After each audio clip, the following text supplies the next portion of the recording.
Assalamualaikum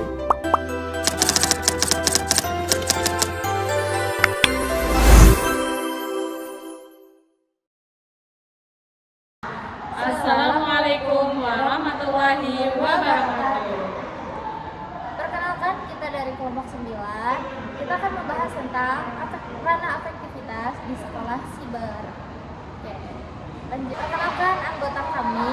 Yang pertama saya Tika Liana Arif dengan NIM 2481070019. Dan saya Feliska Ajara dengan NIM 2481070012.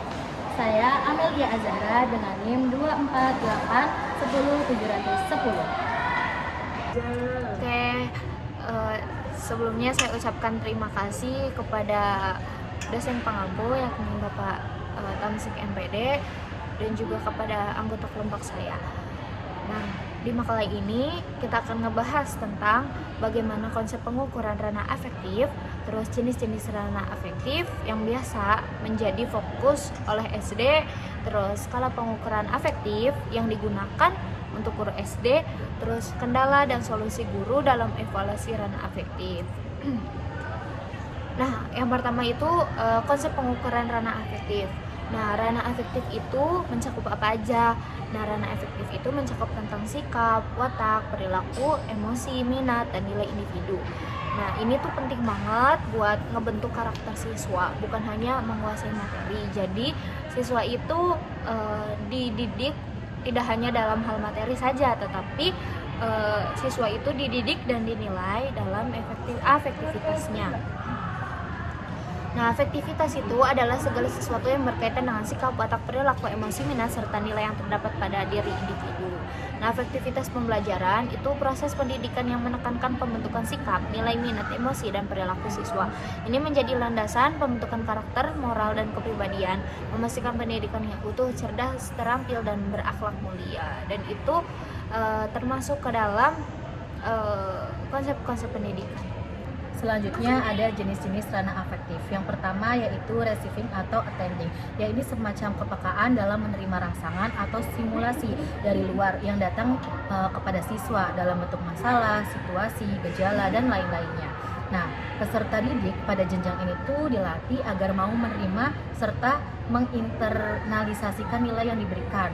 Contohnya gitu, siswa meyakini bahwa kedisiplinan adalah keharusan dan perilaku malas maupun tidak perilaku malas itu ya tidak disiplin gitu, tidak boleh dipelihara.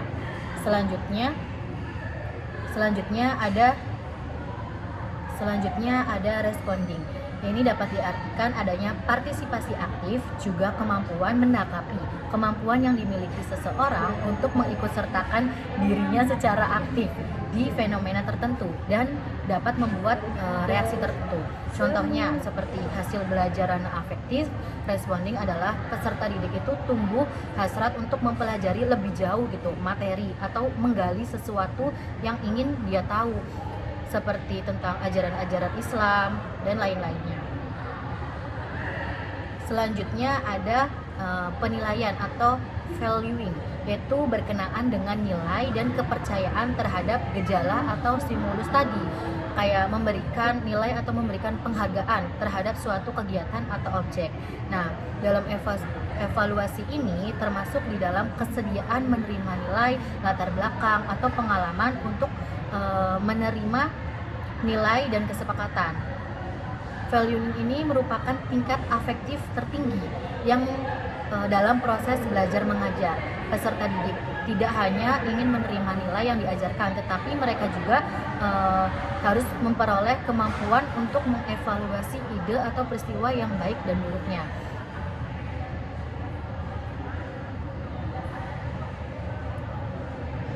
Selanjutnya yang keempat ada organization, yaitu mengatur atau mengorganisasikan. Artinya mempertemukan perbedaan nilai sehingga terbentuk nilai baru yang universal dan membawa pada perbaikan umum. Mengatur dan juga mengorganisasikan itu berarti mengembangkan berbagai nilai ke dalam suatu sistem yang terstruktur. Misalnya, siswa itu menunjukkan dukungan terhadap penegakan disiplin nasional.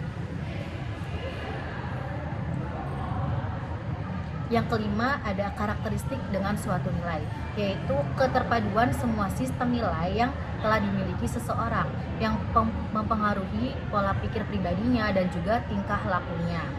Nah, nilai-nilai tersebut tidak hanya tertanam secara konsistensi dalam dirinya saja, tetapi juga mempengaruhi emosinya. Nilai puncak perkembangan ranah efektif karena sikap batin siswa itu sudah matang dan bijaksana, sehingga terbentuk falsafah hidup yang kokoh. Nah, sistem nilai yang dimiliki akan mengarahkan perilaku secara konsisten dalam jangka waktu panjang, akan membentuk pola hidup mereka yang tetap dan tertata gitu.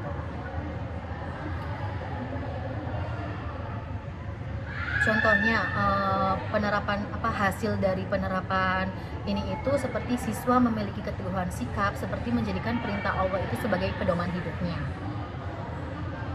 Selanjutnya ada skala pengukuran afektif yang digunakan guru SD Insiber. Jadi berdasarkan hasil wawancara kami yang diperoleh, gambaran bahwa pengukuran ranah afektif di sekolah SD Siber itu selalu dikaitkan dengan materi dan juga pembiasaan yang dilakukan setiap harinya. Misalnya, ketika guru menyampaikan materi tentang aturan di sekolah ataupun aturan di rumah, maka guru tuh akan mengamati gitu, apakah peserta didik ini benar-benar mempraktikkan nilai-nilai yang sudah diajarkan. Lalu juga guru memperhatikan perubahan sikap anak, kemudian dicatat oleh guru dalam bentuk catatan anekdot yang nantinya akan menjadi dasar penilaian di akhir.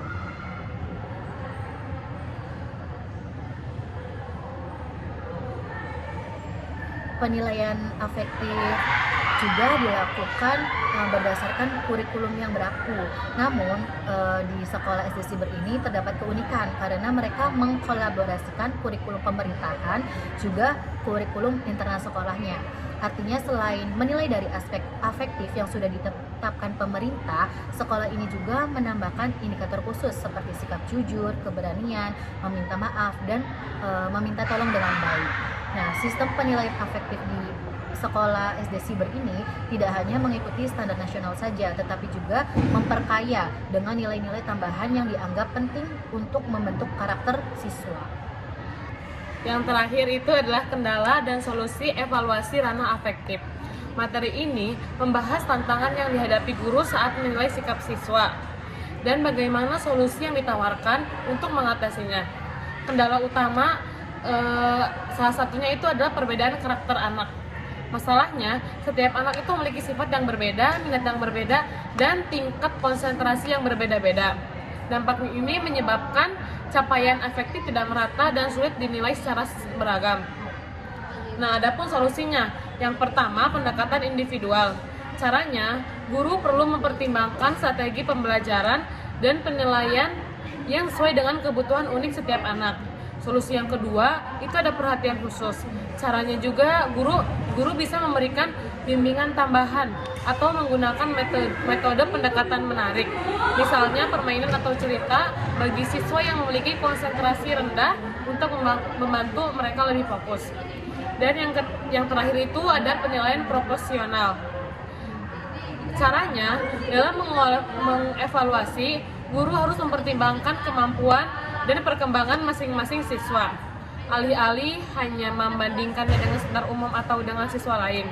Terus yang kedua juga ada dukungan pembelajaran. Proses pembelajaran dibuat variatif dan menyenangkan untuk membantu siswa lebih fokus dan menyerap nilai-nilai yang baik. Intinya, dalam penilaian ranah afektif, tantangan utama adalah sifatnya yang subjektif dan sangat bergantung pada karakter siswa. Solusinya berfokus pada pendekatan yang lebih personal, bervariasi, dan komparatif.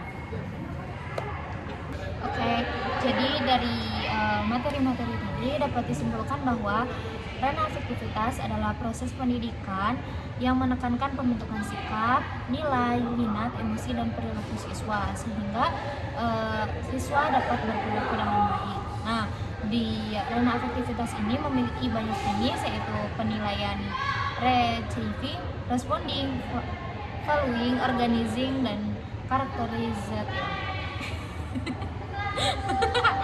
Terus pengukuran ranah afektivitas itu terlihat dari perkembangan sikap anak sehari-hari.